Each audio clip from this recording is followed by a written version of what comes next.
Hey everybody, good Thursday morning. Eddie Williams Sellers. Reflection in my glasses coming off my laptop out here. Sitting outside this morning. We had a stormy night here in Atlanta. It is 6:59, right at 7 o'clock, isn't it? But good morning everybody. How's everybody doing? Let me show you how wet it is. So here's my little sitting area, my view. I sit out here. Look at all the jasmine right there. I've got some robins up there in a nest, little babies chirping. But good morning, everybody. Let's do the morning post this morning. The post starts off Ackworth, Georgia, 1985. If you thought the roaring 20s was something, you should have lived through the 80s. I was 35 in 1985. Looking back, I think the 70s were my favorite decade. Man, that's good music all through them 70s. I started the 70s as a 15-year-old boy, long-haired, pot-smoking hippie, and ended it as a short-haired, married man with a child, saved by the grace of God and going to church. Such were the times. I loved old cars back then. And I loved playing guitar and singing and making music. Did I really start a church to get others saved? Or did I just love the idea of having my own stage and a place to perform every week? I loved being on the pulpit, you know. My Uncle Aaron told me one time I always thought it was funny, and it was just being so honest and so real because he could sing. And we was having a bunch of singing at the church or something, and he's like, "Yeah, I really don't mind a lot of singing as long as I'm the one that's doing all of it." Oh my God, oh my goodness! But there was so much truth in that, you know. Such were the times. I loved old cars back then, and I loved playing guitars and making music. Funny how our love for things change over time. At one time in my life, I loved playing golf every week, going fishing, you know, with my cousin Tommy. Loved old cars and church, just loved church. Things that at one time were the great loves of my life, but hold really very little interest in me now at this stage in life. I didn't garden back then. That love came at around 50 when I really became a gardener, or got into gardening. Can life ever truly be simple, y'all? Was it ever really meant to be simple?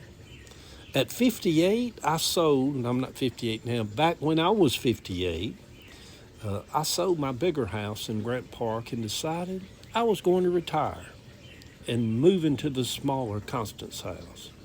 And I thought back then I would just have a little small place in Atlanta to drop my bags off and to come and go. And I was going to travel more, you know.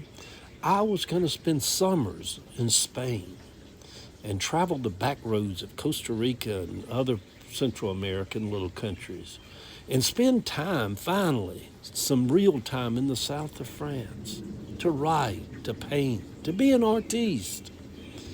Around that time, Savannah, my granddaughter, was born, came along.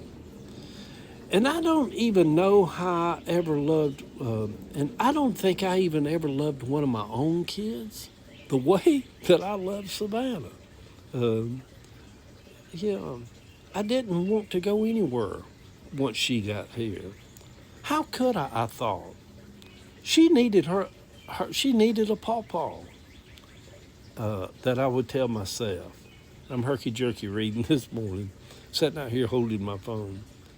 But she filled my joy cup, if there is such a thing, you know, where Psalm David said, He anointed my head and my cup runneth over. Sometimes we have people come into our life that causes our cup to run over. Savannah was my joy cup filler. I think my life is more simple now than it has ever been. Although being married to a trans woman who is in the entertainment field with events that seem to be going on all the time may seem kind of exotic for a guy like me at this stage in his life, but it is actually the most simple time in my life. Although, was life ever meant to actually be simple?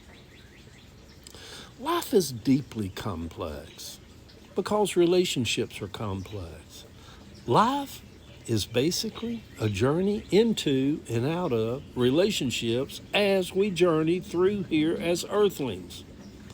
Um, Peace is actually about 99% based upon what kind of relationships are we having at this moment.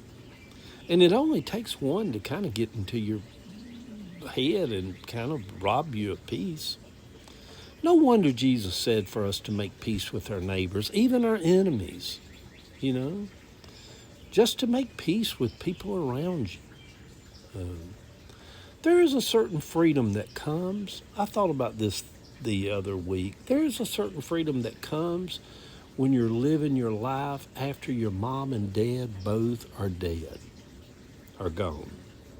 Dead, y'all. They dead, and they died. Um, Everybody should be so lucky to experience that. I can't describe it, but there is a freedom of not being held to their idea of what you are or what you could be or what you should be. They dead and gone. I slept through the storms last night. The yard loves the good drenching this morning. Uh, I sit outside here having my coffee. In 1985, I would love to stop in small towns like in Ackworth and check out the little local mom and pop pet stores, the little mom and pop shops, little hardware stores. Every little town had their little hardware store. Most of that is gone now. America seems to have just become one big PetSmart and one big Home Depot. Just put all the little mom and pop people out of business. I don't like corporate America, y'all. I think somehow that kind of got out of kilter. I think we kid ourselves if we think life was ever meant to be simple, or that we can create a life that has no hiccups or ups and downs. Life is complex, y'all, layered, with a lot going on at all times. That is why a lot of us need a break sometimes. We need a vacation. We need a time to get away and just kind of take time out from life. So don't feel like the Lone Ranger this morning. If your life's kind of complex and you're going through a little bit of hiccups, it's life. You were sent here to figure something out while going through all of the complexities of this journey. And if you think about it, really, you have. You have. You figure life out. They teach you, don't they? You learn, don't you? We learn, don't we?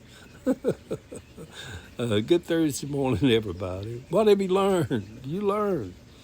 You learn not to get caught with your drawers down. You learn a lot, don't you, going through life? It's a rainy day in Georgia. The picture over on my Facebook page, some of y'all, is a picture of my two grandbabies one afternoon as we were walking across the Brooklyn Bridge, heading over to Chinatown to eat some steamed dumplings. Oh my God, they were good. Chance and Savannah. Yeah, good day, everybody. Love y'all. Let's come on and get this day going now. Hey, look at that. What is that? See y'all.